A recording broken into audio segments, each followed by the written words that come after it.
Khawati, salam alaikum. Salam alaikum wa rahmatullahi ta'ala wa barakatuh. Aujourd'hui, je vais vous faire une vidéo. Je vais essayer d'être le plus précis possible pour que les gens qui ne savent pas, qui ne connaissent pas la technologie et tout ça, puissent comprendre. Je veux parler de l'exploitation du gaz de schiste. Tout le monde en parle. Gannes. اللي يعرف واللي ما يعرفش. اللي يعرف صح واللي ما يعرفش راه يقول non au gaz de schiste, non, on va nous empoisonner, راهم يقولوا لنا راهم ليه. تقول له c'est quoi le gaz de schiste, يقول لك انا مانيش عارف انا gaz de schiste وصاي. والله يحسن العون. الله يحسن العون. Mais comme je vous ai promis, je vais donner une petite explication à la manaf. Parce que j'ai passé la moitié de ma vie dans le gaz et le pétrole et ce qu'ils en suit, les hydrocarbures. Je vais essayer d'expliquer. Mais avant de commencer l'explication, je tiens à le dire. Anna, Hassan, Shab. Je suis contre le gaz de schiste. Ah, la grippe avec les Nissaï. Tu vois, Nekez, pour une fois, je suis avec toi. Mais dans le bon sens. C'est-à-dire dans le sens de la santé, dans le sens où Madame Riche, que les générations futures, parce que si tu vas extraire le gaz de schiste, l'Algérie va être empoisonnée. Non, il ne faut pas lancer des choses pareilles. Oh, pardon. Je vais expliquer quand même. Ça a comme un programme télévision, rien d'intéressant. Je vais essayer d'y aller. Alors, je suis contre. Voilà pourquoi. D'abord, qu'est-ce que c'est que le gaz de schiste? Le gaz de schiste, ce n'est que du gaz normal, du méthane, le CH4, la formule T1. La seule différence entre le gaz conventionnel, c'est-à-dire les Djabrofi Hassim Saoud, les Djabrofi Ilizi, les Djabrofi Hadak, la seule différence, c'est que ce gaz de schiste-là, il est très dur à exploiter. Il faut une technologie avancée. Et la technologie, c'est quoi? Il faut creuser à 2000 mètres. Il se trouve à 2000 mètres de profondeur. Et comment on l'exploite? Le gaz de schiste, il est situé à 2000 mètres de profondeur et il est situé dans des roches imperméables. Elles ne sont pas poreuses. Elles sont imperméables. Il est piégé dans ces roches-là. Et il y en a une quantité énorme. Alors, comment l'exploiter? Comment le faire sortir? On utilise une technologie qui s'appelle l'exploitation par fracturation. Fracture quoi? On fracture la roche qui emprisonne ce gaz. De fracture, c'est ça, le gaz roche automatiquement, ça paraît facile. Ça paraît facile, mais c'est pas si facile que ça. Parce que, comment on fracture? On fracture avec de l'eau. On utilise de l'eau. Pour un puits, on utilise 10 000 mètres cubes d'eau. 10,000 mètres مكعب d'allemand. Et cette eau-là, elle est injectée à une pression de 600 ou 700 bars. C'est énorme. Avec des produits chimiques dedans pour aider à la fracturation. On creuse à 2000 mètres. Et une fois arrivé à 2000 mètres, verticalement, on vire à 90 degrés, horizontalement. Et on peut aller jusqu'à maximum 1 km, c'est-à-dire 1000 mètres. Ce qui veut dire que quand on creuse et qu'on va jusqu'à 1000 mètres, nous avons un champ d'action autour de ce puits qui est de 1000 mètres, 1 km à la ronde. Et avec le kilomètre à la ronde, il y a un puits et on utilise 10 000 mètres cubes d'eau, plus les solvants et plus les produits chimiques. Lorsqu'on injecte cette eau à 600-700 bars et qu'on arrive au fond, on va verticalement, horizontalement jusqu'à une distance de 1 km et c'est là que commence la fracturation.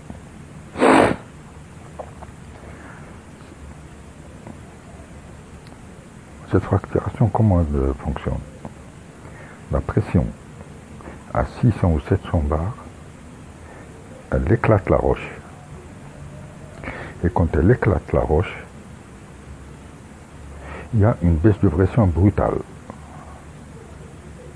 Le gaz, il sort automatiquement vers le puits et il entraîne avec lui cette eau qui a servi à la fracturation. Jusque-là, je crois que vous me suivez. Cette eau-là qui se trouve de 2000 mètres de profondeur, elle remonte avec le gaz. Elle est récupérée, bien sûr. Mais entre-temps, il y a la nappe phréatique, parce que la nappe phréatique se trouve au-dessus du gaz de schiste. Et c'est là le problème. Le problème, il se trouve ici. Lorsque l'eau remonte, avec tous les solvants et tous les produits chimiques qui ont aidé à la fracturation, il y a des produits chimiques qui deviennent toxiques. Parce que lorsque la pression baisse d'un seul coup lors de la fracturation, il y a une réaction chimique qui se produit à l'intérieur de cette eau avec les produits chimiques. Donc, la composition des produits chimiques qui sont injectés ne sont pas les mêmes lorsqu'elles retournent. Elles deviennent plus toxiques. Et ça passe par la nappe phréatique. Le malin charbon. Elle est polluée automatiquement. Ça, c'est une explication succincte. L'eau remonte et on n'a pas de technologie pour repurifier cette eau. Donc elle est perdue. Elle est perdue, elle va où? Elle va redescendre vers la nappe phréatique. Et ça va encore polluer plus. Donc, pour plus tard, les générations futures, cette eau qu'on boit et qu'on utilise, l'eau potable, automatiquement, elle sera polluée, elle sera même empoisonnée, je peux dire. Je peux le dire, j'ai pas honte. Excusez-moi encore. Je pense, j'aime tout, moi je vous tout. Il y a autre chose.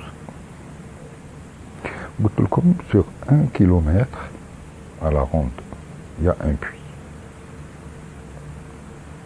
Parce qu'on peut aller jusqu'à 1 km.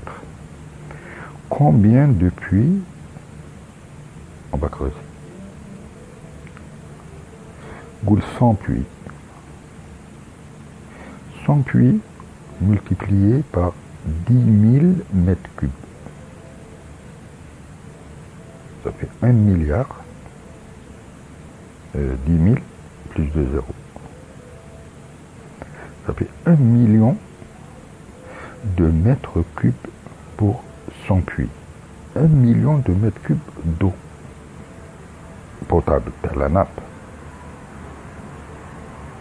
qu'on va utiliser. Le 1 million de mètres cubes d'eau qu'on va utiliser, ça va nous ressortir sur la gueule. Parce qu'elle sera, comment? Elle sera polluée. Et en remontant vers la surface, le gaz, quand il remonte, le gaz se remonte, bien sûr. Mais les produits chimiques qui remontent avec l'eau, parce que l'eau est tout lit, parce que le gaz est audible. Avec l'eau, elle va être polluée par les produits chimiques qui ont été déjà changés. Parce que la pression, la température a changé. Donc la réaction chimique se fait et la composition change. Et les produits deviennent encore plus toxiques. Ça, c'est ce que je connais. Alors faites le calcul. C'est pour ça, je suis contre le gaz pesticide. Et en plus, ce n'est pas rentable. Tu peux dire, ce n'est pas rentable par rapport au gaz conventionnel. Parce que c'est une technologie qui coûte très très cher. Et il faut des études très approfondies. Et on n'exploite que peut-être 15% par rapport au gaz conventionnel. 15 à 20%. C'est-à-dire que on exploite le 1/5 du gaz conventionnel. Ça fera tout juste l'affaire. Mais, question écologie, on sera bien perdant. On sera perdant, c'est sûr. Que le gouvernement le fasse ou là, je ne suis pas d'accord. Mais je dis ce que je pense. Moi, j'habite au nord de l'Algérie, dans le nord. Je m'en fous. Non, je m'en fous pas, c'est mon pays. Et je ne veux pas que les gens, que les générations futures, ils souffrent plus tard de ça. Alors que c'est très simple. Il y a Ken Bedil, il y a un changement, il y a une alternative. Ils le savent. Je pense qu'ils le savent très bien. Il y a une alternative. L'alternative, c'est les énergies renouvelables. On a du soleil, on a du vent, on a la mer. C'est moins cher, ça dure très très longtemps et ça ne peut faire que du bien, les chats. Et ça rapporte. Ça rapporte. Comme l'énergie solaire. مانيش نهضر على لي بلاك هذوك فوتوفولتايك هذوك تاع الطاقة الشمسية. Parle pas de ça moi. هذو c'est pour éclairer une ville ولا صح. On peut utiliser الطاقة الشمسية 24/24 parce que les panneaux solaires في الليل ما يمشوش. On a ce qu'on appelle des tours solaires. Les tours solaires, il y a une tour avec une technologie très avancée, où il y a de grosses loupes, où il y a une grosse loupe, qui est au milieu, avec une technologie très avancée. C'est ce qui te drop, la loupe. Te drop normalement. Mais la loupe, elle augmente la chaleur. Je dis loupe, c'est exactement le même principe. Quand elle arrive en haut de la tour, elle est à 1000 ou 1500 degrés. Et 1500 degrés, elle est à Khacheba. Ça, c'est une puissance. Qu'il y a les tours solaires, qu'il y a les éoliennes,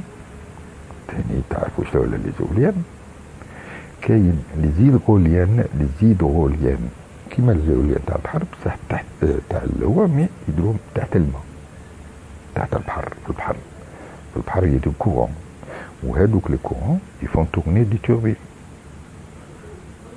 Et quand le courant revient, elle tourne de l'autre côté, il n'y a pas de problème du tout. Et ça produit de l'électricité, Bon, maintenant, on a le 1 million de mètres cubes d'eau qui partent presque pour rien et en plus elles empoisonnent. Vous savez qu'est-ce qu'on peut faire avec ça? Parce que l'eau, elle est interminable. Alhamdoulilah, ya Rabbi, fi salah, تحت الماء des rouettes qui m'égoullent. Avec le million de mètres cubes d'eau qu'on utilise pour le gaz de schiste, on peut l'utiliser très facilement ou le prendre pour arroser les dattiers pendant des années. والنخلة تطلع وتعملنا التمر وتمرن بيه وتجيب لنا التراب. C'est pour ça que je vous dis succinctement, voilà pourquoi le gaz de schiste il est néfaste pour la santé. Parce que vous-même, quand ils injectent pas que de l'eau. Ils injectent de l'eau avec des produits chimiques, presque inoffensifs.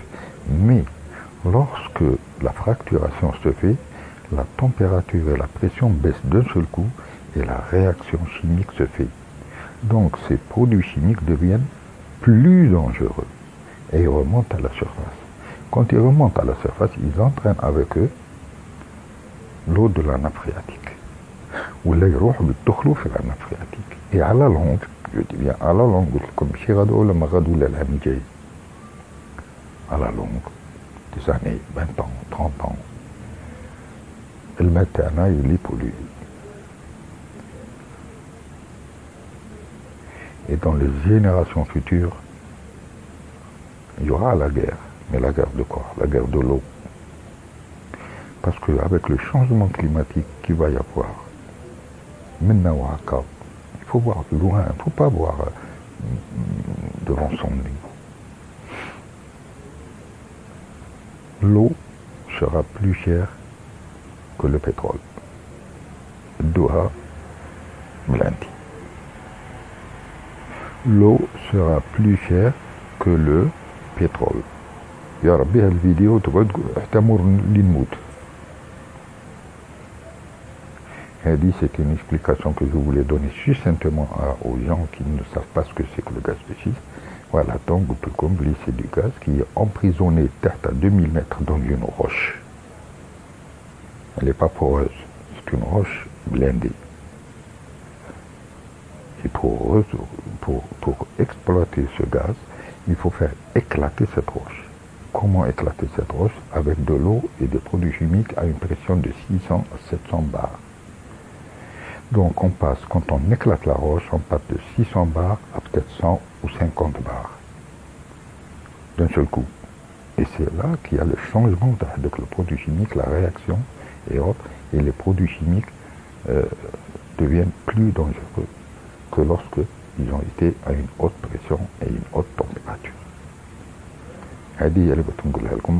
Je suis contre le gaz de schiste à 100%. Ça c'est mon affaire, c'est mon idée personnelle. Et si on me demande mon avis, le gouvernement, le Houkouma, je suis contre le gaz de schiste.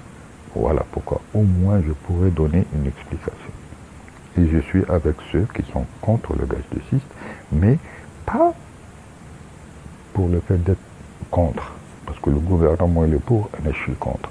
Non, c'est pas ça. C'est scientifique.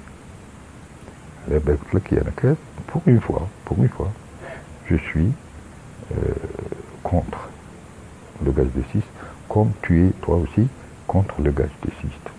Mais ma définition et mon option sur le gaz de schiste diffère que la tienne parce que tu as le gaz de schiste.